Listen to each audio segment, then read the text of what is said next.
నమస్తే, welcome to our channel. నేను సిరి. తిరుమల తిరుపతి దేవస్థానం చైర్మన్ని ఇంకా ఎందుకు నియమించలేదు? గత కొంతకాలంగా అయితే అనేక మంది పేర్లు అయితే వినిపిస్తున్నాయి. ఇప్పుడు రేస్లో మరి ఎవరి పేరు వినిపిస్తుంది, అసలు ఎవరున్నారు అనేది మనకు వివరించడానికి మనతో పాటు ఉన్నారు ప్రముఖ senior journalist, political analyst CS Rao garu. నమస్కారం. నమస్తే సార్, ఇప్పుడు చూస్తుంటే తిరుమల తిరుపతి దేవస్థానం చైర్మన్గా అంటే గత కొన్ని రోజుల్లో కొంతమంది పేర్లు అయితే వినిపించాయి, చాలా జోరుగా వినిపించింది, కానీ ఇంతవరకు అయితే ఎవరిని నియమించలేదు. అండ్ ఇప్పుడు మరి రేస్లో ఎవరున్నారు ఏంటి? తిరుమల తిరుపతి దేవస్థానానికి సంబంధించి ప్రక్షాళన జరుగుతుంది. అక్కడ 2019 నుంచి 2024 ఎన్నికల ముందు వరకు గందరగోళం చేసేశారు.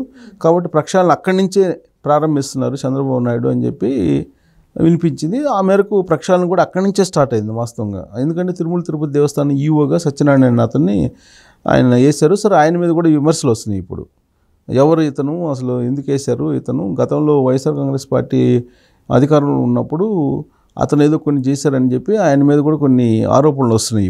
ఇప్పుడిప్పుడే గతం మొత్తం తవ్వుతున్నారు. కానీ ఉన్నంతలో బెస్ట్ అని చెప్పేసి చంద్రబాబు నాయుడు ఆయన్ని ఈఓగా నియమించారు. నియమించిన తర్వాత తిరుమల తిరుపతి దేవస్థానానికి సంబంధించినటువంటి చైర్మన్ నియామకం అనేది అదిగో ఇదిగో అంటూ ఆగిపోతుంది ఎప్పటికప్పుడు. వాస్తవంగా ఈఓని నియమించినప్పుడే వెంటనే చైర్మన్ కూడా నియమిస్తారని చెప్పేసి అనుకున్నారు. రకరకాల పేర్లు వినిపించినాయి. తిరుమలార్ అని ఒకసారి వినిపించింది, ఆ తర్వాత గోరంట్ల బుచ్చి చౌదరి అని పేరు వినిపించింది, తర్వాత నా జనసేన నుంచి నాగబాబు పేరు వినిపించింది, అశ్వదత్ పేరు కూడా వినిపించింది, తర్వాత ఒక మీడియా ఛానల్ చైర్మన్ పేరు వినిపించింది. తర్వాత లేటెస్ట్గా ఏంటంటే అశోక్ గజపతిరాజు ఫైనల్ అయిపోయింది అని చెప్పేసి అన్ని గ్రూపుల్లో వైరల్ అయినటువంటి న్యూస్ గత 2-3 రోజుల నుంచి. మరి అశోక్ గజపతిరాజుకి తిరుమల తిరుపతి దేవస్థానం చైర్మన్ ఇస్తూ జీవో అయితే ఇంతవరకు రాలేదు. అది కేవలం సోషల్ మీడియా ప్రచారమా లేదంటే నిజమా అనేది ఇప్పటివరకు స్పష్టత రావట్లా. అశోక్ గజపతిరాజుకి ఇస్తే ఎలా ఉంటుంది అని అంటే ఇస్తే మంచిది అంటున్నారు. ఎందుకంటే మచ్చలేనటువంటి నాయకుడు, ప్లస్ చిత్తశుద్ధి ఉంది, తర్వాత ఎంతో కొంత అవగాహన ఉంది ఆధ్యాత్మిక అంశాల మీద, ఇవన్నీ అనుకున్నారు.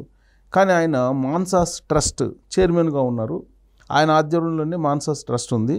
ఆ రోజున జగన్మోహన్ రెడ్డి మాన్సాస్ ట్రస్ట్ నుంచి ఆయన్ని పక్కకు పంపించినప్పుడు కోర్టుకు వెళ్ళి కోర్టు పర్మిషన్ తీసుకొచ్చుకొని మళ్ళీ మాన్సాస్ ట్రస్ట్ని తన ఆధీనంలో ఉంచుకున్నారు, తనే చైర్మన్గా ఉన్నారు. అలాంటప్పుడు తిరుమల తిరుపతి దేవస్థానం చైర్మన్గా ఎలా నియమిస్తారు అనేటువంటి వాదన బయలుదేరింది. ఆ కారణం చేత ఆయన్ని ఆపేశారా, ఆయన పేర్లని పరిశీలించట్లేదా అనేది ఒకటి వినిపిస్తుంది ఇప్పుడు. సో ఒకవేళ కనుక ఆయన పేరుని పరిశీలించకపోతే ఎవరయ్యేటువంటి అవకాశం ఉంది తిరుమల తిరుపతి దేవస్థానం చైర్మన్ అని అంటే? ఖచ్చితంగా క్యాబినెట్లో రాజులకైతే ప్రాధాన్యత లేదు. రాజు సామాజిక వర్గానికి క్షత్రియ సామాజిక వర్గానికి సంబంధించి చంద్రబాబు నాయుడు క్యాబినెట్లో ఒకరికి కూడా అవకాశం ఇవ్వలేదు. కాబట్టి ఖచ్చితంగా క్షత్రియ సామాజిక వర్గానికి ప్రాధాన్యత ఇచ్చేటువంటి అవకాశం ఉంది. తిరుమల తిరుపతి దేవస్థానం చైర్మన్ అనేది క్షత్రియ సామాజిక వర్గానికి ఇస్తారు అనేది ఒకటి వినిపిస్తుంది. ఇప్పుడు ఒకవేళ అశోక్ గజపతిరాజు కాకపోతే ఎవరు అయ్యేటువంటి అవకాశం ఉంది అని అంటే రఘురామకృష్ణరాజు. రఘురామకృష్ణరాజు తెలుగుదేశం పార్టీకి, అలాగే చంద్రబాబు నాయుడికి, అలాగే కేంద్రంలో ఉండేటువంటి బీజేపీ నేతలకి అందరికీ కూడా ఆమోదయోగ్యమైనటువంటి రాజు ఆయన. సో ఆయన సీనియరు, ప్లస్ అనేక మంది లీడర్లతోటి పరిచయాలు ఉండి, నేషనల్ లీడర్లతోటి, ప్లస్ ఆయన తిరుమల తిరుపతి దేవస్థానం చైర్మన్గా ఉంటే కనుక లైజనింగ్ అందరితోటి కూడా లైజనింగ్ చేసుకునే అవకాశం ఉంది. అతను క్యాపబిలిటీ దేనికైనా కానీ, ప్లస్ ఇక్కడ ఈ స్థానంలో కనుక ఆయన పెడితే కనుక దేశ విదేశాల నుంచి తిరుమల తిరుపతి దేవస్థానం శ్రీవారిని దర్శించుకోవడానికి వస్తారు కాబట్టి వాళ్ళతోటి ఆయన మెలిగేటువంటి తీరు కానీ ఇవన్నీ కూడా ఉత్తమంగా ఉంటాయి. కాబట్టి ఆయన్నే ప్రాధాన్యతగా తీసుకోవాలి అనేటువంటిది ఒకటి వినిపిస్తుంది. ప్లస్ ఆయన పార్టీ గెలుపు కోసం చేసినటువంటి సేవ కూడా మరువరానిది. ప్రత్యేకించి ఆంధ్రప్రదేశ్ కోసం ఆయన చేసినటువంటి పోరాటం అందరికీ తెలిసిందే. దాదాపు ఆయన 1 సంవత్సరం మినహా 4 సంవత్సరాల పాటు జగన్మోహన్ రెడ్డికి వ్యతిరేకంగానే పోరాటం చేశారు. ఆయన లాస్ట్కి లాఠీ దెబ్బలు తిన్నారు, 3rd డిగ్రీని కూడా ఆయన మీద ప్రయోగించారు. అయినప్పటికీ కూడా ఆయన ఏం భయపడలా, ఆయన పోరాటాన్ని ఆపలేదు. ఆయన పోరాటాన్ని కొనసాగిస్తూ జగన్మోహన్ రెడ్డి రాజకీయ పతనాన్ని చూశారు ఆయన. సో కాబట్టి అలాంటి రఘురామకృష్ణరాజుకి ప్రాధాన్యత ఇవ్వలేదు అనేటువంటి బాధ కొంత అసహనం, కొంత అసంతృప్తి ఆయన అభిమానుల్లో బాగా ఉంది. ఆయన అభిమానులు ఇప్పుడు ఎక్కడి వరకు ఉన్నారంటే విదేశాల వరకు ఆయన అభిమానులు ఉన్నారు. ఈ మధ్యకాలంలో నేనేదో ఒక వీడియో చేశా, ఆయనకి ఇలా ప్రాధాన్యత ఇవ్వట్లేదు అనే యాంగిల్లో ఏదో కొంత చేసినప్పుడు విదేశాల నుంచి కూడా స్పందన వచ్చింది. లేదు రఘురామకృష్ణరాజుకి ఇవ్వాల్సిందేను, ఆయన జగన్మోహన్ రెడ్డి మీద అలుపెరగినటువంటి పోరాటం చేశారు, అలాంటి రఘురామకృష్ణరాజుకి ప్రాధాన్యత ఇవ్వకపోతే కనుక సమాజం, ఆంధ్రప్రదేశ్ సమాజం హర్షించదు అని చెప్పి చాలామంది పోస్టులు కూడా పెట్టారు. సో కాబట్టి ఆయనకి ఇప్పుడు ప్రాధాన్యత ఇస్తే కనుక ఒక రకంగా ఆంధ్రప్రదేశ్, ఏపీ సమాజానికేమో ఒక మంచి పాజిటివ్ సంకేతాన్ని పంపించినట్టు అవుతుంది.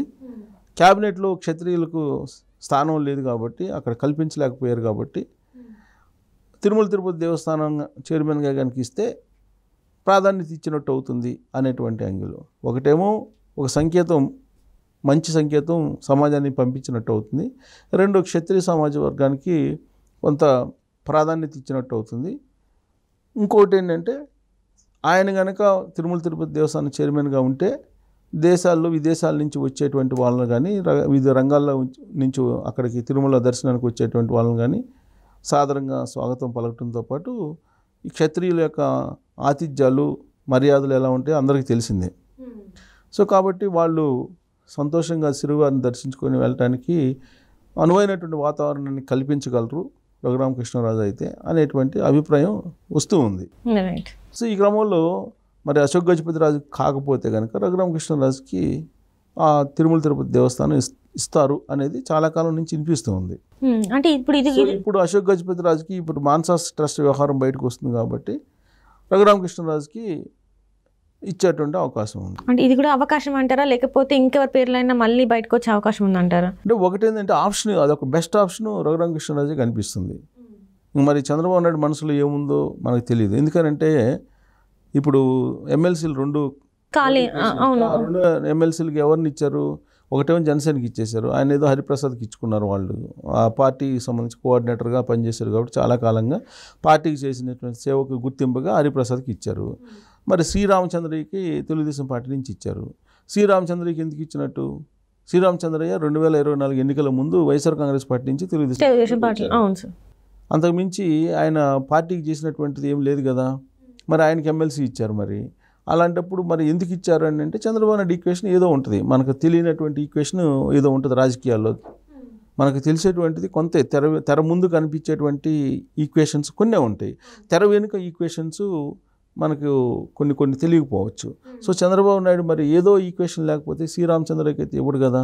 సో అలాగే ఇప్పుడు తిరుమల తిరుపతి దేవస్థానానికి సంబంధించి కూడా ఒకవేళ రఘురామకృష్ణరాజు ఉండే ఆప్షన్, మనకు కనిపిస్తున్నటువంటి ఆప్షన్ రఘురామకృష్ణరాజు. అలా కాకుండా చంద్రబాబు నాయుడు మనసులో లేదంటే ఆయనకి ఈక్వేషన్ వేరే ఉన్నప్పుడు వేరే వాళ్ళకి ఇస్తారు. వేరే వాళ్ళకి ఇస్తే ఎవరికి అవకాశం ఉందని అంటే ఇప్పుడు గోరంట్ల బుచ్చి చౌదరి పేరు వినిపిస్తుంది. సో ఆయన కూడా కాకపోతే ఇప్పుడు అసలు జనసేన ఏదో కావాలంటుంది అని చెప్పి అడుగుతున్నారు. మా వైపు నుంచి కావాలి, మా పార్టీ తరఫు నుంచి అని చెప్పి ఏదో అడుగుతున్నారని వినిపిస్తుంది. నాగబాబుకి ఏదో ఆఫర్ ఇస్తే నాగబాబు నాకు వద్దని చెప్పేసి అన్నారని చెప్పేసి అంటున్నారు. మరి ఎవరికి ఇస్తారు ఆ పార్టీ నుంచి అని అంటే వాళ్ళ లిస్టులో ఎవరో ఉండి ఉంటారు. ఇవన్నీ కాదు, అసలు అశ్విని దత్కి ఇద్దాం అనేది ఒకటి వినిపిస్తుంది. సో ఇవన్నీ ఏంటంటే స్పెక్యులేషన్స్. కానీ ఇది ఈ ఫైనల్ అయ్యేంత వరకు కూడా ఈ పేర్లు వస్తూనే ఉంటాయి. బట్ నాకున్నటువంటి అవగాహన, నాకున్నటువంటి ఈక్వేషన్స్ ప్రకారం అయితే రఘురామకృష్ణరాజుకే ఫైనల్ అయ్యేటువంటి అవకాశం ఉంది అని చెప్పి అనుకోవచ్చు. Right sir, right. Thank you so much sir. Thank you.